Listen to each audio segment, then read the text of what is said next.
करोगे तो नौकरी सरकारी, नहीं तो बेचोगे रोड पे तरकारी। अगर ऐसा आपके पापा जी बोलते हैं तो यकीन मानो स्टूडेंट्स, आपने सही वीडियो पे क्लिक करा है।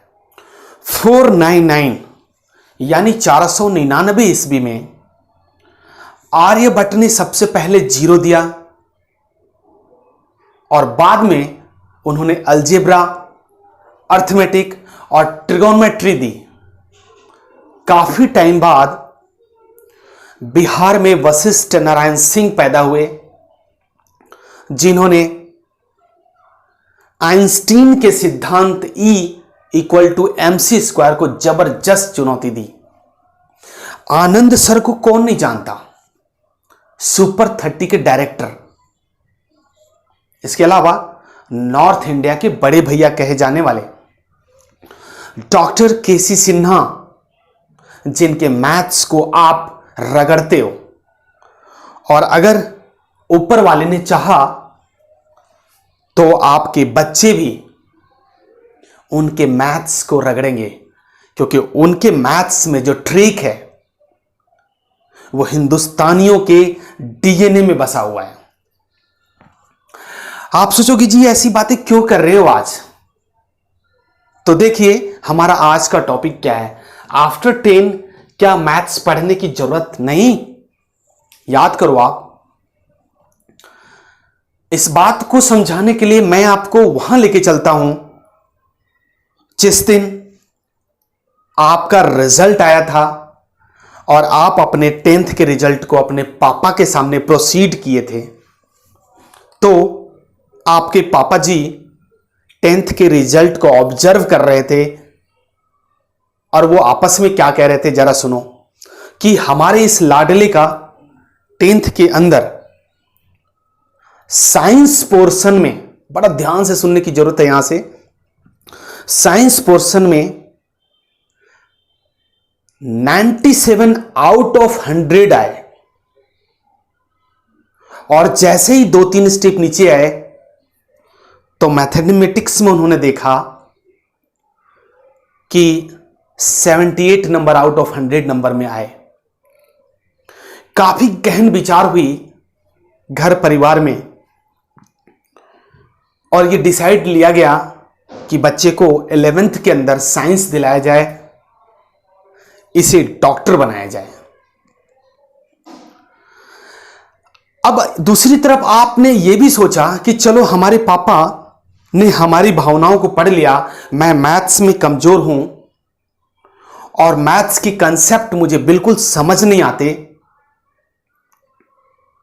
मैथ्स बहुत बेकार की चीजें हैं, चलो अच्छा हुआ अब मुझे मैथ्स पढ़ना नहीं पड़ेगा।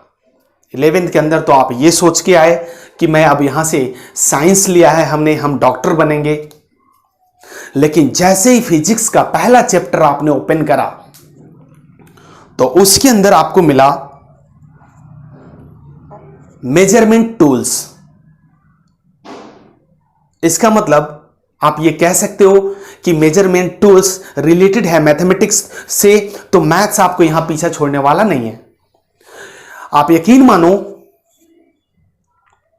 कि मैथ्स ना तो आपको फिजिक्स में पीछा छोड़ेगा, ना आपको केमिस्ट्री में, और न ही बायोलॉजी में।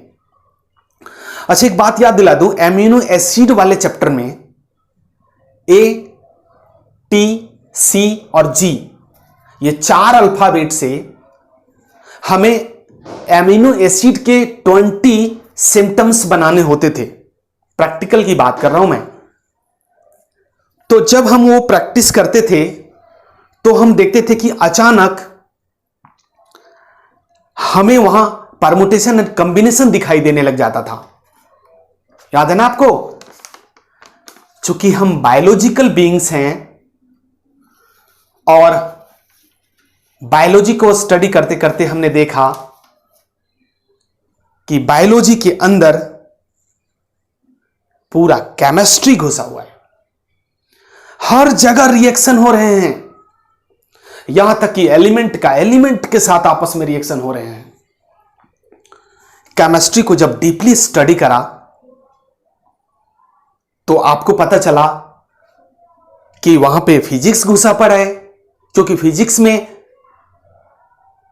इलेक्ट्रॉन, प्रोटॉन और न्यूट्रॉन हम लगातार पढ़ते रहे और केमिस्ट्री में भी हमें यही पढ़ना है। मीन्स ये हुआ कि केमिस्ट्री में फिजिक्स घुसा हुआ है।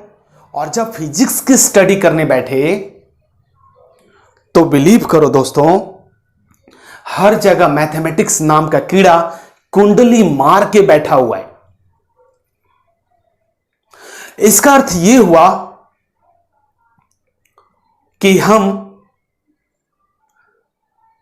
इस मेंटालिटी के साथ साइंस में इंटर किए थे कि हमें अब मैथ्स पढ़ना नहीं पड़ेगा। मिस्टेक हमारा उसी दिन हो गया था जिस दिन हमारे दिमाग के अंदर ये कीड़ा जागा था कि अब हम मैथ्स से हमारा कोई पाला नहीं पड़ेगा, अब तो हम साइंस लेके डॉक्टर बनेंगे। लेकिन इन केस अगर आप बन जाते हैं तो ईसीजी वाले केस में जब ईसीजी करते हो आप, तो जो हार्ट बीट की जो रेटिंग होती है वहां भी तो मैथ्स ही है बच्चों। तो हमारा टारगेट क्या होना चाहिए था? हमारा टारगेट यह होना चाहिए था कि हमें सिर्फ और सिर्फ डॉक्टर बनने हैं, और डॉक्टर बनने के पीछे जितनी भी प्रॉब्लम्स आएंगे, चाहे हमें फिजिक्स पढ़ना पड़े, चाहे हमें केमिस्ट्री पढ़ना पड़े, चाहे हमें मैथमेटिक्स और बायोलॉजी पढ़ना पड़े, हम सब पढ़ेंगे। क्योंकि आप कुछ छोड़ नहीं सकते। आप पॉजिटिव माइंडसेट से आए हो तो आपको कुछ छोड़ना भी नहीं चाहिए। क्योंकि एक बात याद रखो कि अगर आप बाइक चलाना सीखते हो तो क्या आप साइकिल चलाना भूल जाओगे? क्या आप कार चलाना सीख गए तो क्या बाइक चलाना भूल जाओगे? हमें थोड़ा सा मेंटालिटी चेंज करने की जरूरत है। क्योंकि अगर हम ये मेंटालिटी चेंज करेंगे तो हमारा आने वाले नीट के पेपर में यकीन मानो बच्चों, मैथ्स हमारा जबरदस्त हेल्प करेगा रिजल्ट को ग्रोथ देने में। क्योंकि मैथमेटिक्स के अंदर ज्यादा कुछ नहीं है, आपके सिलेबस में कुछ ज्यादा नहीं पढ़ना है। आपको पढ़ना क्या है? आपको पढ़ना है वेक्टर, ध्यान से सुनिए, वेक्टर, कैलकुलस, ट्रिगो, और क्या पढ़ना है सर? और हमें लॉगरिथम से रिलेटेड और एंटी लॉग से रिलेटेड कुछ क्वेश्चन पढ़ने हैं। उसके अलावा और क्या है? उसके अलावा आपका कुछ ग्राफिकल रिप्रेजेंटेशन है। और अब लास्ट वाली बात तो आप समझ ही रहे हो, हमारा परमुटेशन एंड कॉम्बिनेशन है। तो हमारा रिक्वेस्ट है, डरना मना है, मैथ से दोस्ती कीजिए और मैथ को सीधे काम पे लगाइए। आपने हमारा ये चैनल मैथ्स मिरर बिल्कुल नया चैनल है और हमने अभी लॉगरिथम से रिलेटेड और एंटी लॉगरिथम से रिलेटेड हमने 2 वीडियो अपलोड करे हैं। आने वाले दिनों में नीट से रिलेटेड जितने भी कॉन्सेप्चुअल मैथमेटिक्स हैं, हम सारे कॉन्सेप्ट आपको डे बाय डे आपको अपलोड करेंगे। तो रिक्वेस्ट आपसे इतना है कि हमारे इस चैनल को इमीडिएटली सब्सक्राइब कीजिए और नोटिफिकेशन में ऑल वाले बटन पे जाके हिट कर दीजिए। और यही बात अपने दोस्तों को भी बोलिए, क्योंकि 18 मार्क्स के क्वेश्चन जो मैथमेटिक्स से रिलेटेड हैं हम आपको बेहतरीन तरीके से करवाएंगे और मैं खुद आपको इन सारों का कंसेप्ट देता चलूंगा। बस पूरे दिन में 10 से 15 मिनट आप मुझे दीजिए और मैथ्स का ग्रोथ देखिए कि आपकी तैयारी को मैं किस लेवल तक लेके जाता हूं। आप हमारी इन सारी बातों का मीनवाइल समझ गए होंगे कि आज का हमने ये टॉपिक ऐसा क्यों रखा है। अगर हम उस समय अवेयर हो जाते तो आज ऐसा हमें ये दिन देखना नहीं पड़ता। बस आप अपनी डायरेक्शन को सही दिशा में रखिए, अपने टीचर की गाइडलाइन में रहिए और जिस भी चैनल को फॉलो करते हैं आप बिल्कुल फॉलो कीजिए, क्योंकि इस वक्त आपका 1-1 मिनट का टाइम बहुत ही वैल्यूएबल है। Thank you so much.